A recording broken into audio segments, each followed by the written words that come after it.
نورپور پنجاب کے ضلع خوشاب کا قریب ایک چھوٹا سا گاؤں تھا۔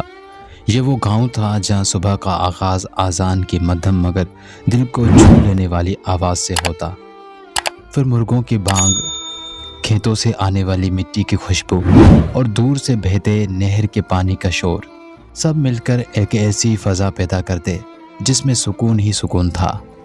گاؤں میں سب ایک دوسرے کو جانتے تھے، خوشی ہو یا غم سب ساتھ ہوتے، مگر اس محبت بھرے گاؤں میں بھی کہیں نہ کہیں انا، ضد اور پرانے جھگڑوں کی تلخ یادیں دبکی بیٹھی تھیں۔ اس گاؤں کے ایک سیدھے سادے کسان عبدالحمید، عمر تقریباً 55 سال کا، گھر چھوٹا مگر صاف ستھرا تھا۔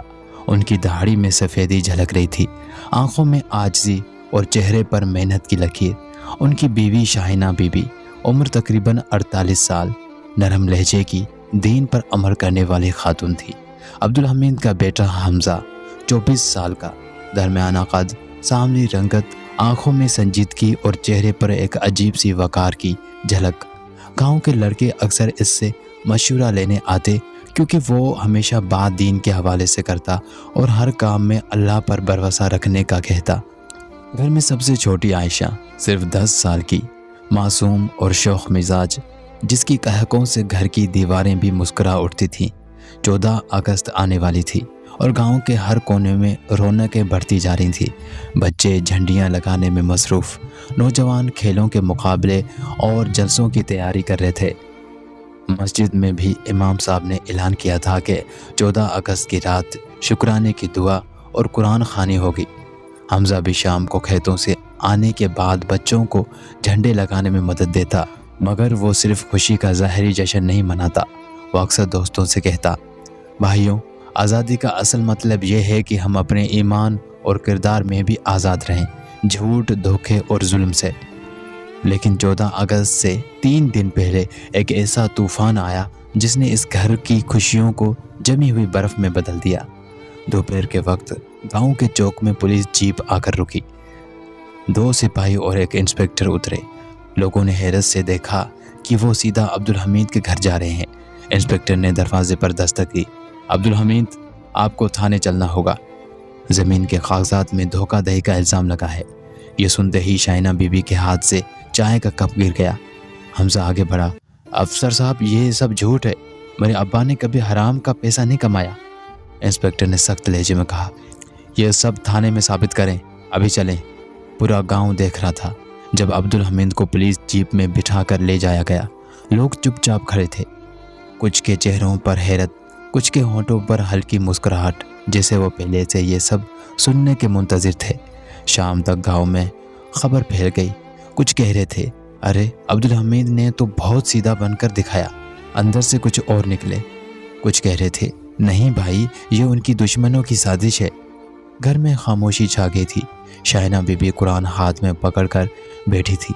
عائشہ بار بار امی سے پوچھتی، امی، ابا کب آئیں گے؟ شاہینہ بس یہی کہتی، اللہ سے دعا کرو بیٹی۔ حمزہ کمرے میں اکیلا بیٹھا سوچ رہا تھا۔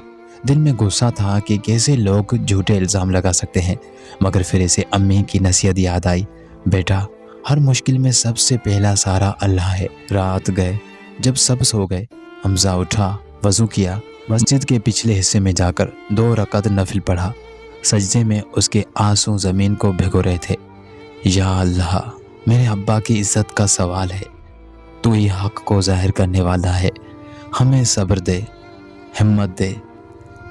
اسے قرآن کی آیت یاد آئی، اور جو اللہ سے ڈرتا ہے اللہ اس کے لیے نکلنے کا راستہ بنا دیتا ہے اور اسے وہاں سے رزق دیتا ہے جہاں سے اسے گمان بھی نہیں ہوتا۔ اگلے دن گاؤں کے ایک بزرگ حاجی ادریس، جن کی عمر تقریباً 70 سال تھی، اس نے یہ سب سنا تو دل میں بے چینی پیدا ہوئی۔ وہ جانتے تھے کہ عبدالحمید ایسا نہیں ہو سکتا۔ وہ پرانے گاؤں کے ریکارڈ سنبھالنے والے شخص کے پاس گئے اور اصل زمین کے کاغذات نکلوائے۔ یہ دیکھ کر صاف پتہ چل گیا کہ عبدالحمید پر الزام جھوٹا ہے اور اصل میں ایک بااثر شخص نے پرانے جھگڑے کی بدلہ لینے کے لیے یہ سازش کی تھی۔ حاجی ادریس نے کاغذات لے کر سیدھا تھانے پہنچ کر انسپکٹر کو دیے۔ یہ دیکھو بیٹا، یہ ہے اصل ثبوت، ایک بے گناہ کو کیوں بدنام کر رہے ہو؟ 14 اگست کی صبح جب گاؤں کے لوگ جھنڈے لگا رہے تھے، حمزہ کے گھر پولیس کا سپاہی آیا۔ تمہارے ابا بری ہو گئے ہیں، وہ واپس آ رہے ہیں۔ یہ سنتے ہی شائنہ بی بی نے اللہ کا شکر ادا کیا۔ عائشہ بھاگ کر گلی میں نکل گئی اور سب کو بتایا، میرے ابا بے قصور ہیں۔ دوپہر کو عبدالحمید گھر پہنچے۔ گاؤں کے سب لوگ جمع ہو گئے۔ کچھ نے شرمندگی سے نظریں جھکا لیں، کچھ نے آگے بڑھ کر معافی مانگی۔ شام کو گاؤں کے میدان میں 14 اگست کا جلسہ ہوا۔ سبز پرچم فضا میں لہرا رہے تھے۔ تلاوت کے بعد نعت پڑھی گئی، پھر مائک پر عبدالحمید کو بلایا گیا۔ انہوں نے کہا، آزادی کا مطلب صرف جھنڈے لہرانا نہیں، بلکہ دلوں کو جھوٹ اور نفرت سے آزاد کرنا ہے۔ میں نے اس آزمائش میں ایک چیز سیکھی، جو اللہ پر بھروسہ رکھتا ہے اور اس کے لیے وہ ایسا راستہ نکالتا ہے جو انسان سوچ بھی نہیں سکتا۔ حمزہ نے بھی مائک سنبھالا اور کہا، بھائیوں، ہم وطن کی عزت کا خیال رکھیں، مگر ساتھ ساتھ اپنے ایمان کی حفاظت بھی کریں، کیونکہ اصل آزادی ایمان کی آزادی ہے۔ سبق: اس رات گھر واپس آ کر عبدالحمید نے عائشہ کو پاس بٹھایا۔ بیٹی، یاد رکھو، زندگی میں مشکلات آئیں گی، مگر صبر کرو اور اللہ پر بھروسہ رکھو۔ سچ کو کوئی مٹا نہیں سکتا۔ اسے رسول اللہ صلی اللہ علیہ وسلم کی حدیث یاد آئی، جان لو کہ کامیابی صبر کے ساتھ ہے، آسانی تنگی کے ساتھ ہے، اور ہر مشکل کے ساتھ آسانی ہے۔ تو ڈیئر فرینڈس، امید ہے آپ کو ہماری یہ چھوٹی سی اسٹوری آپ کو پسند آئی ہوگی اور اس میں سے کچھ آپ نے ضرور سیکھا ہوگا۔ ہماری ہر اسٹوری اس طرح کی ہوتی ہے کہ آپ اس میں سے کوئی نہ کوئی سبق لازمی لیں اور کچھ نہ کچھ ضرور سیکھیں۔ اگر آپ کو ہماری کہانیاں پسند آتی ہیں، ہم نے اور بھی بہت ساری اسلامک اسٹوریز اور قصے وغیرہ اپلوڈ کر رکھے ہیں اپنے چینل پر، ہمیں امید ہے کہ آپ وہ بھی چیک کریں گے اور ضرور واچ کرنا اور سننا، اور کمنٹ باکس میں ہمیں ضرور بتانا کہ آپ کو ہماری اسٹوریز کیسی لگتی ہیں۔ میں ہوں کریم خان، اور آپ اپنی قیمتی دعاؤں میں ہمیں بھی یاد رکھیے گا۔ اپنا رکھیے بہت سارا خیال۔ جزاک اللہ۔